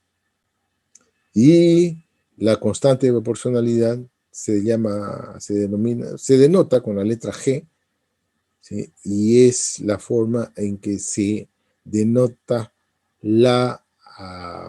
el módulo de corte o de cizalladura, o cizalla simplemente se llama así también, ¿sí? G mayúscula es el módulo de corte o de cizalladura. ¿Está bien? Ahora, aquí voy a utilizar esta gráfica para darles un poquito de mayor detalle de esta deformación unitaria en el esfuerzo tangencial. En el esfuerzo normal no hay mucho problema, ¿no? Es simplemente delta L, es decir, el cambio de longitud entre la longitud inicial, que es esta de acá. Esta es la deformación unitaria. En cambio acá, fíjense ustedes que la fuerza se aplica, hay una deformación acá, vean ustedes, ¿sí? Pero esta deformación tiene que ver con la altura h, ¿sí? Tiene que ver necesariamente con la altura h. ¿Sí? Es como, por ejemplo, en el caso de este libro, yo le voy a aplicar una fuerza y como ven ustedes, le estoy aplicando una fuerza tangente grande, o sea, ¿sí? Lo más que puedo, y aquí se ve que se deforma, ¿no? Vean esta arista que inicialmente es acá. Vean esta arista que inicialmente es vertical. Cuando yo le aplico la fuerza tangente, ¿sí? Ya se vuelve oblicua. ¿De acuerdo? Eso significa que las páginas, en este caso, ¿no? En la parte superior se deslizaron con respecto a la parte inferior, ¿no? Ese es el efecto neto. ¿Sí? Pero si esto fuera más grande, ¿sí? Esto sería más visible, sería mayor el desplazamiento de las hojas superiores con respecto a las inferiores. Mayor, ¿no es cierto?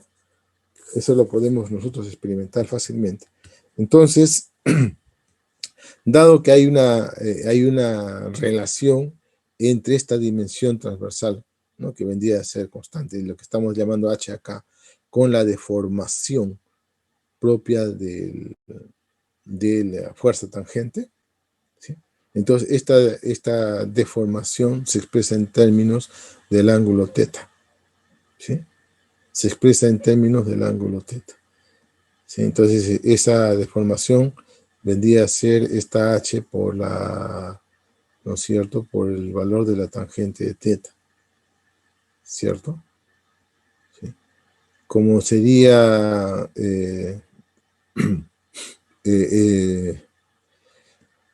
esta deformación entre la deformación inicial, entre la longitud inicial, que en este caso estamos referenciándola respecto de h, entonces esta deformación unitaria sería igual a la tangente de este ángulo, ¿no? ¿Sí? Que es igual al seno de este ángulo y que es igual al valor de este ángulo, pero en radianes, ¿sí? Entonces, esa es la razón por la cual el esfuerzo tangencial se puede expresar como el módulo de corte de cizalladura multiplicado por este ángulo θ expresado en radianes. ¿Ok? Expresado en radianes.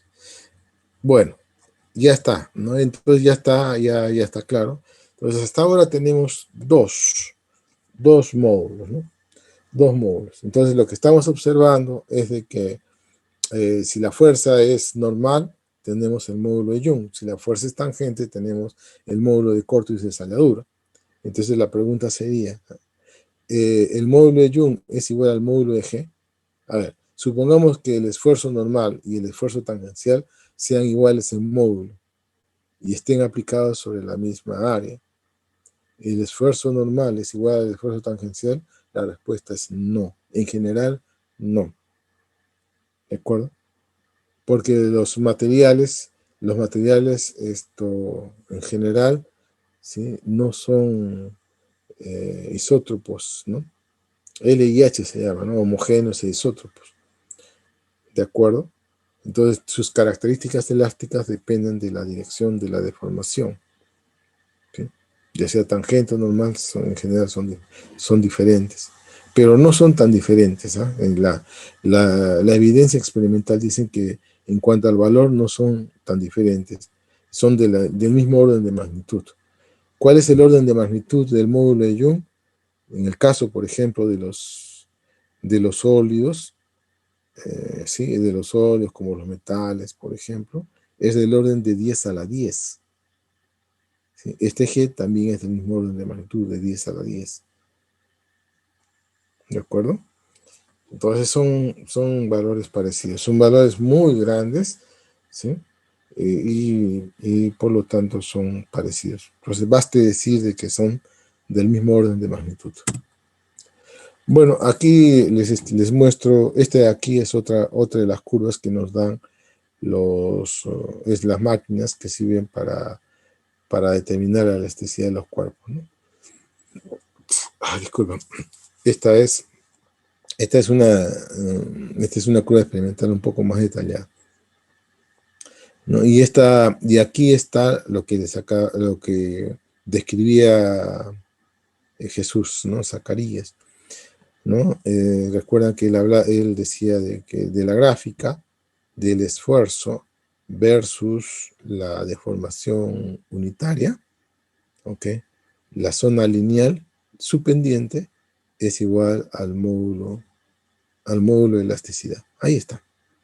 ¿Sí? Ahí está. ¿Se dan cuenta? Entonces, aquí, bueno, hablan de la tangente teta, bueno, etc. Pero esto no creo que lo voy a sacar.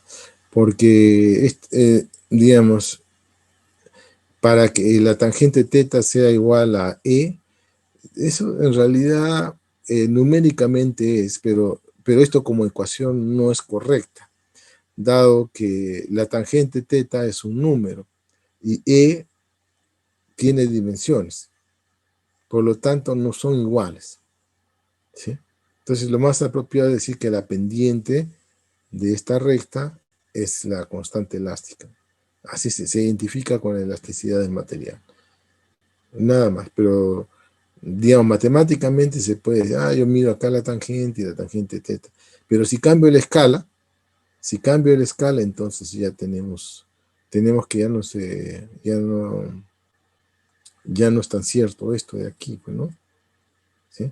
A menos que se cambie de unidades la expresión de esta E, ¿no?, que es la deformación unitaria. Y eso es generalmente lo que ocurre, ¿no? Para que se siga manteniendo hay que cambiar las dimensiones de esta E. Por eso es que es necesario, además de saber qué cantidad física representa la ordenada o la abscisa, ¿de acuerdo? Además de eso se requiere saber en qué unidades está. Por esa razón, ¿no? Si es que ustedes pretenden utilizar digamos, la geometría y la trigonometría para poder describir la información física nueva que se encuentra a partir del gráfico, ¿no? Muy bien, ya está, continuamos. Aquí les presento una máquina, ¿sí? Esta es una máquina donde se hacen estas pruebas de elasticidad de los materiales. Acá esos son los moldes que se les da por ejemplo, acá tenemos en el laboratorio en dos laboratorios, de ingeniería civil y de mecánica, tenemos este tipo de máquinas, ¿sí? Y que digamos, los moldes para la prueba son estos de acá, estos de metal, y acá está una prueba de ensayo, ¿no? El material que se quiere ensayar está aquí, ¿no? En este caso es hormigón, es de concreto. Y acá está un laboratorio que contiene varios tipos de máquinas que hacen ese mismo proceso, determinar la elasticidad de los materiales, ¿no? Podemos llamar un laboratorio de elasticidad. Ok, estoy volviendo. Acá hay un ejemplo. Este ejemplito también, dado que nosotros estamos viendo esto por primera vez, voy a hacer la descripción de este ejemplo, ¿no? Supongamos que se tiene, dice así, una varilla mixta que consiste en un núcleo de acero y una cubierta, ¿no?, con un cilindro hueco de cobre. ¿Está bien? Leeré mejor el problema, ¿no?, tal como está anunciado. Dice, la varilla de la figura consiste en un núcleo interno de acero al carbón y una cubierta externa de cobre con los diámetros indicados, ¿no? L es la longitud de la varilla, que se contrae en 1,77 milímetros cuando se le aplica una fuerza compresiva. Acá no se muestra la fuerza compresiva. Considere que no se desarrolla ningún esfuerzo cortante y que ambas varillas se contraen por igual. Es decir, lo que nos está diciendo es que la fuerza que se está aplicando es normal, ¿no es cierto? Es normal y por lo tanto, aun cuando tienen características elásticas diferentes esos dos materiales, ¿ok?, no se va a deformar, ¿no?, porque uno se puede comprimir más que otro, por ejemplo, ¿no? Eso podría ocurrir. Sin embargo, lo que nos está diciendo es de que los dos se contraen por igual, ¿sí?, porque es una fuerza compresora que está aplicada sobre toda la varilla, es decir, sobre ambos materiales. Muy bien, ya está. Dice, si la misma fuerza, ¿sí?, que contrajo 1,77 milímetros para la varilla compuesta se aplicara solamente al núcleo de acero, ¿sí?, ¿en cuánto se contraerá el acero? Pues bien, nos dan como datos el módulo de elasticidad, el módulo de Young, para el cobre, acá está, y para el acero. Como ustedes pueden ver, el orden de magnitud es de 10 a la 10, ¿no? ¿Sí? De 10 a la 10, perfecto. Entonces, lo que tenemos que hacer es imaginarnos que se está aplicando, acá hay se está aplicando la fuerza simultáneamente a ambos materiales que conforman la varilla compuesta, ¿sí? De tal manera que al hacer el diagrama de cuerpo libre, ¿sí?, ¿sí?, se obtiene que la fuerza externa que se está aplicando debe ser compensada tanto por la fuerza que proviene del acero como la fuerza que proviene del cobre. ¿Y por qué digo proviene del acero? Porque esta fuerza está tratando de comprimir el acero y el acero se resiste, ¿no es cierto? ¿De acuerdo? Entonces se va a comprimir, es cierto, pero de todas formas va a haber una fuerza interna en el acero, que es la fuerza elástica, que pretende devolver al acero su longitud inicial. Y lo mismo se puede decir para explicar la fuerza que proviene del cobre, la fuerza del acero y la fuerza que proviene del cobre. Entonces, del equilibrio, sumatoria de fuerzas igual a cero, se obtiene este de acá. F es la fuerza externa, y esta es la fuerza interna del cobre, la fuerza elástica del cobre y la fuerza elástica del acero. Aprovechamos el dato, ¿sí?, de que la deformación es 1,77 milímetros. Por lo tanto, la deformación unitaria es la deformación 1,77 milímetros entre la longitud inicial, y la longitud inicial es de 5 metros, de acuerdo a la figura, ¿no? 5 metros. Entonces se divide y se obtiene este valor. Esta sería la deformación unitaria igual para ambos materiales. ¿Está bien? Porque tienen la misma deformación y la misma longitud inicial, ambos materiales. De manera tal de que la deformación unitaria del cobre es igual a la deformación unitaria del acero. ¿De acuerdo? Del acero. Ya está. Y justamente esta de aquí y esta igualdad triple, ¿no? SU igual EAC igual este número. De ahí simplemente y nuestra ecuación, ¿no es cierto? En nuestras ecuaciones anteriores es suficiente. ¿Sí? Entonces, la ecuación anterior decía que la deformación unitaria, voy a devolverla a la página anterior para que ustedes vean la ecuación. Acá. Estamos acá, ¿no es cierto? Estamos diciendo de que esto de acá lo hemos calculado para el caso del acero y por separado del caso del cobre, que son iguales.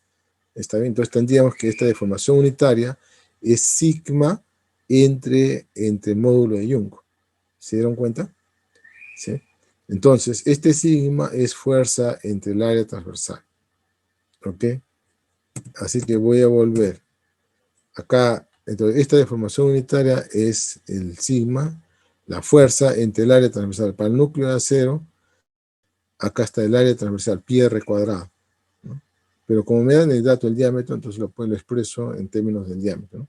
Pi d cuadrado, diámetro cuadrado entre 4, ¿sí? Que es el área de la fuerza, ¿sí? Entre el módulo de Young del acero. Hago lo mismo para el cobre. Fuerza del cobre entre el área del cobre. Pero el área del cobre, recuerden ustedes que de acuerdo a la figura, se trata de una cubierta, o sea, de un cilindro hueco, ¿sí? El diámetro exterior es D mayúscula y el diámetro interior es D minúscula, ¿no? Que es coincidente con el diámetro del acero, del núcleo de acero. Entonces, acá esta sería el área, fuerza entre área es el esfuerzo, entre el módulo de Young del cobre. Y esto debe ser igual al valor obtenido, ¿no? Ya está, e igualamos, ¿no? Igualamos 2 a 2, ¿no? Primero esta con esta y después esto con esto. Y de allá nos sale la fuerza para el acero. Al igualar este término con este número, me sale la fuerza del acero. Luego, tomando estas dos, y luego tomando estas dos de acá, ¿sí? Me sale la fuerza de esta de acá, ¿no? La fuerza que proviene del cobre. Ahí está. Y vean ustedes que son diferentes, ¿no? ¿Y eso por qué? Porque precisamente el área transversal a la fuerza es diferente. Por eso es que las fuerzas son diferentes. Listo. Entonces reemplazamos en la ecuación 1, en la primera ecuación, la sumamos y tenemos la fuerza total, la fuerza externa aplicada, ¿sí? Que nos sale, aquí nos sale 2,4476. Bueno, como ustedes están observando, aquí no estamos siguiendo las reglas de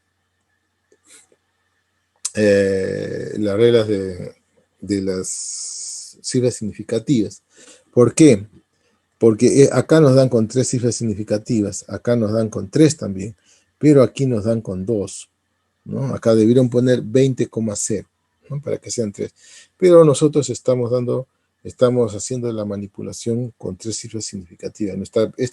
Esta respuesta parcial con 3 cifras significativas, ¿no es cierto? Acá está con 3 cifras y acá con 4 cifras significativas. Ok, quiero mostrar esto para refrescarles lo que significa cifras significativas. Acá son 4 y acá son 3. Entonces, esto es aceptable cuando se trata de respuestas parciales, ¿no? Nosotros podemos dar una respuesta parcial hasta con una cifra significativa adicional. ¿Está bien? Pero al final, la respuesta final que me están pidiendo tiene que mantenerse las cifras significativas de acuerdo a los datos. En este caso son 3, ¿no es cierto? Bueno, es lo que estamos asumiendo, ¿no?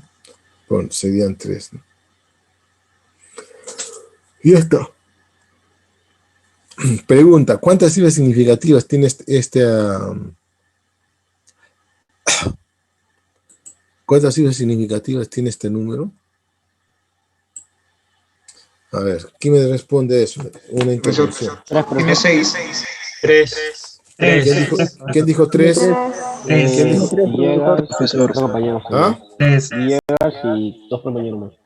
Tiene Bueno, 3, profesor. el primero, Villegas. ¿No Ah, es cierto? sí, Ya sí. está. Ok, son 3 nada más. Son 3 cifras significativas. Los ceros a la izquierda no se cuentan. ¿Ok? A ver. A ver. ¿Cuál de las respuestas parciales tiene menor cifras significativas? Le voy a dar la oportunidad a la señorita que habló hace un ratito. ¿Quién es? Yo, profesor Pantoja. Ya, a ver, Pantoja. La ¿Puede, fuerza del puede, acero. puede utilizar ¿cómo se llama? El lapicito de anotar para señalar en mi... Puede hacer eso, para que señalar en mi lámina cuál es la cifra o cuál de las respuestas parciales se da con menor cifra significativa en la lámina. A ver, ¿sabe cómo utilizar esa? A ver, ¿qué es lo que tiene que hacer? ¿Ya encontró el lapicito? No, profesor. A ver, con su cursor, vaya hacia la parte superior por el medio de la pantalla. Ahí va a aparecer un nuevo menú. Va a aparecer un nuevo menú y va a haber un lapicito donde dice anotar. Ya, Sí, estoy ahí, pero no me aparece. Ya, bueno. Entonces puede hacer lo siguiente. Posicione su cursor en la parte rojita donde está, en la parte superior. Aparece una barrita verde con rojo, ¿no es cierto? Hay una donde dice compartir. Ya, Profesor, creo que eso solo usted lo puede hacer. No lo pueden sí, hacer no, ustedes también tienen esa opción. Que ven allá, denle un clic ahí con el botón derecho del mouse y ahí ya va a aparecer que pueden anotar, que pueden escribir en la pantalla del que está compartiendo. ¿Sí? A ver, yo ya dejé de compartir, a ver, por explicar. A ver. ¿Nunca han hecho esa prueba? Sí, profesor, pero ahora no me aparece la opción. No aparece la lapicito. Bueno, a ver. A ver, voy a ver si es que yo puedo hacerlo, ¿ya? Si puedo darles esa opción. Bueno, ya no importa, ya. ¿Dónde está? ¿Cuál? Ya, descríbalo entonces con palabras. ¿Dónde está? ¿Cuál de todas las respuestas tiene menos cifras significativas? Me dijo entre las fuerzas, ¿no? ¿Cuál de todas las respuestas parciales? La de fuerza del acero tiene 3 cifras significativas. ¿Segura?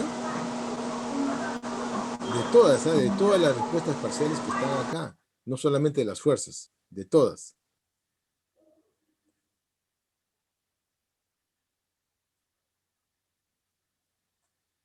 ¿Ya la encontraste? Ya, sí. ¿Cuál? El 6,3 por 10 a la menos 4. ¿Cuántas cifras significativas tiene? Tiene 2. Muy bien. Eso es correcto. Tiene 2 nada más, ¿no? Pantoja me dijo, ¿verdad? Sí, profesor. Muy bien, Pantoja. Ya, correcto. Sigamos entonces, ¿ya? Sigamos. Ahora vamos a ver otros módulos, ¿no? Y como ustedes podrán notar, estos módulos de elasticidad que hemos aprendido, es decir, el esfuerzo normal y el tangente, se da solamente en sólidos. Pero si tenemos líquidos y gases, ¿cómo aplicamos? Entonces ahí se ve esto del módulo de compresibilidad. También, por si acaso, esto es módulo de compresión, también se llama, módulo de volumen, también se le llama así, ¿sí? Módulo de compresibilidad, módulo de volumen, módulo de compresión, todo eso. Ahora, también es válido para sólidos, por si acaso, ¿sí? Pero en general también para todos los ¿no? fluidos, para los fluidos también es válido. Entonces, la idea es de que el cuerpo está sometido a una fuerza que está distribuida en todo su volumen, ¿ok? En todas las superficies. En toda su superficie está aplicada la misma fuerza.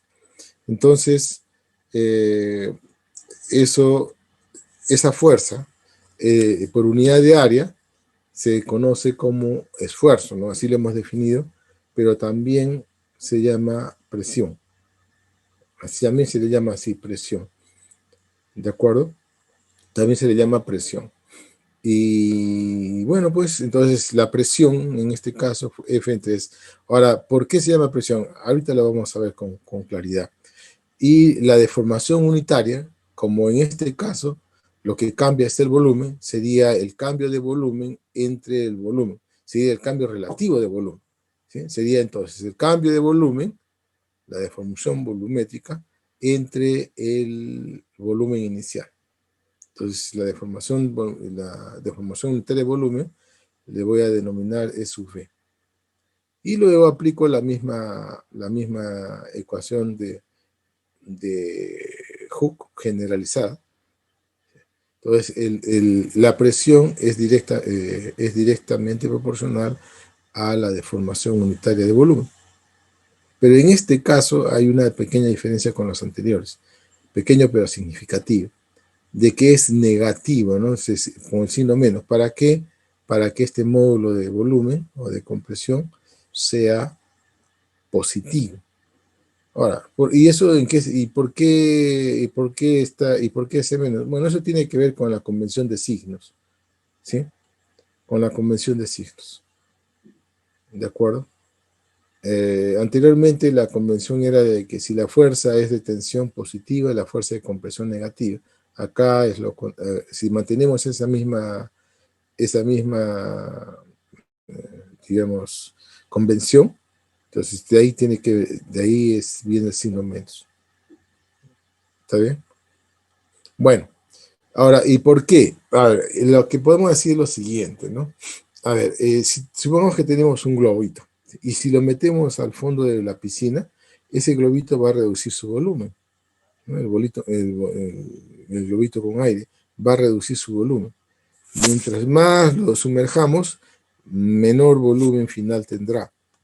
¿Y eso por qué? Porque el agua, ¿sí? El agua, como está rodeando al globo, va a ejercer una fuerza y lo va a comprimir, lo va a cambiar su volumen.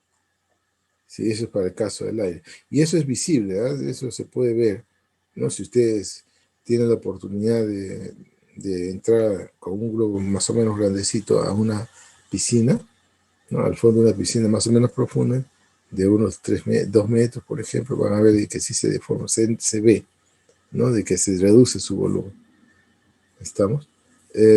Y también eso ocurre, por ejemplo, con las burbujas, ¿sí? Las burbujas también, ¿no? Ocurre lo mismo. Bueno, entonces, esto de aquí,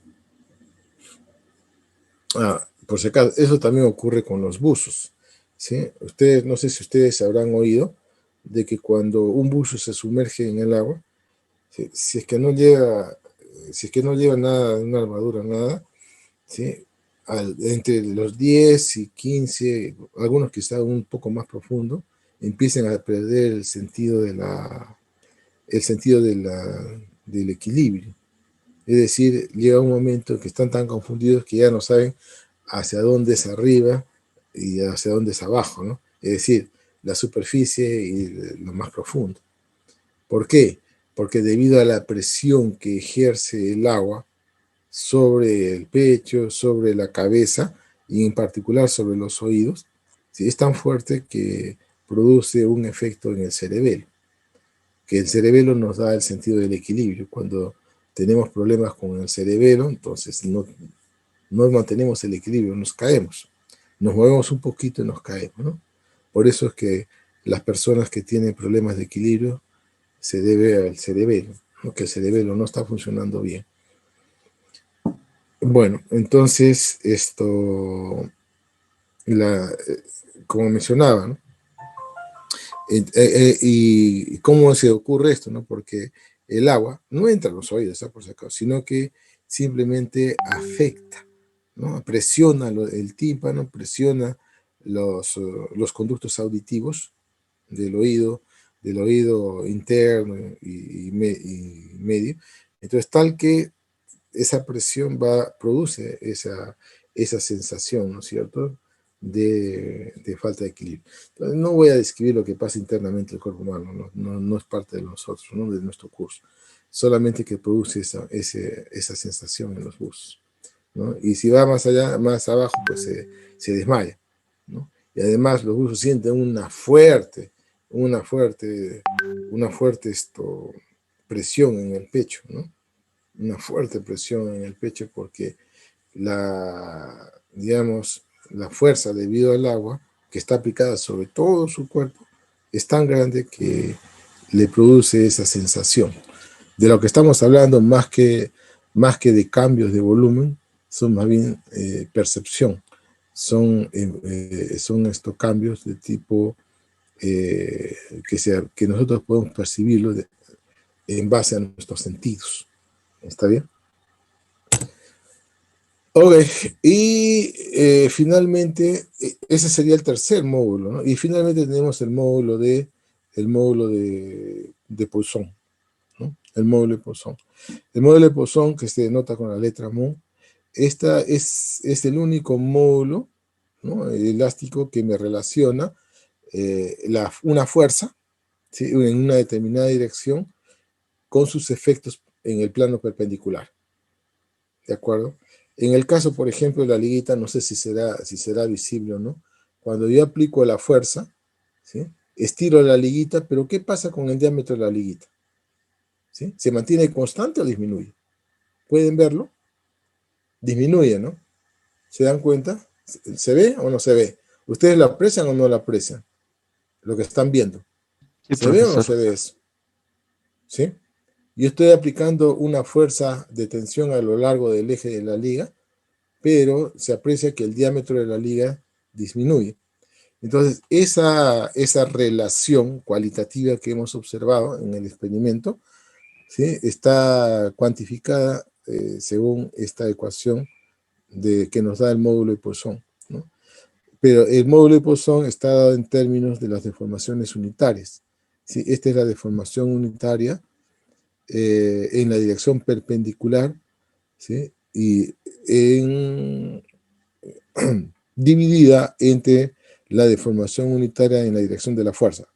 Esto de acá se puede entender mejor con ayuda de este gráfico. ¿Ven?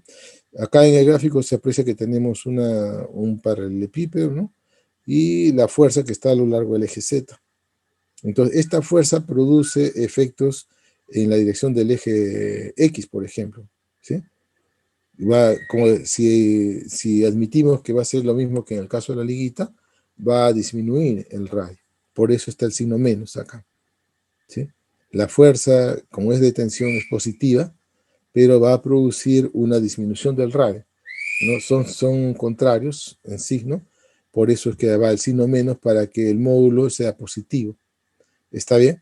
Entonces, el epsilon X representa la deformación unitaria en la dirección perpendicular a la fuerza, y epsilon Z es la deformación unitaria a lo largo del eje. ¿Está bien? Ahora, este mismo tipo de relación se puede encontrar en la otra dirección perpendicular al eje Z, que sería el eje Y, ¿sí? Es el mismo, la misma relación, el mismo tipo de relación. Si ustedes pueden darse cuenta, deformación unitaria en Y entre la deformación unitaria en Z multiplicado por el signo menos. El signo menos es importante para dar cuenta de los efectos contrarios, ¿no?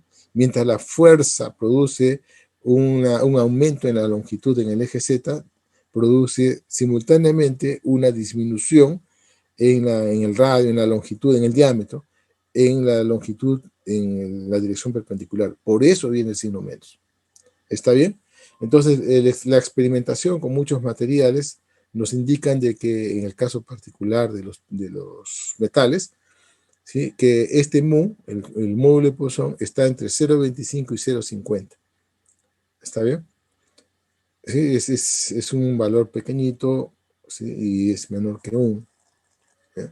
Acá en estas dos últimas ecuaciones, está la demostración, o está justificándose por qué se dice que bastan solamente conocer dos módulos de elasticidad para conocer toda la elasticidad del material. ¿Qué significa conocer los 4? ¿Sí? Así como en cinemática, nosotros dijimos, ¿no? Para conocer la cinemática tenemos que conocer la expresión en función del tiempo de la posición, velocidad y aceleración. Pero, de acuerdo a nuestro conocimiento de matemáticas, si nosotros conocíamos cualquiera de las tres en términos del tiempo, ya sea integrando o derivando, podríamos encontrar las otras dos. Igual acá, ¿no? Acá no se usa derivadas, nada de eso. Pero si conocemos dos de ellas, las otras dos las podemos calcular a partir de estas relaciones que están acá. Entonces, esto hay que demostrarlo en realidad, ¿no? Que esto es cierto. Entonces, nosotros vamos a hacer la demostración parcialmente de esta de aquí, de la derecha, ¿no? Que el módulo de volumen, el módulo de compresión, se puede expresar en términos del módulo de Young y de el módulo de Poisson.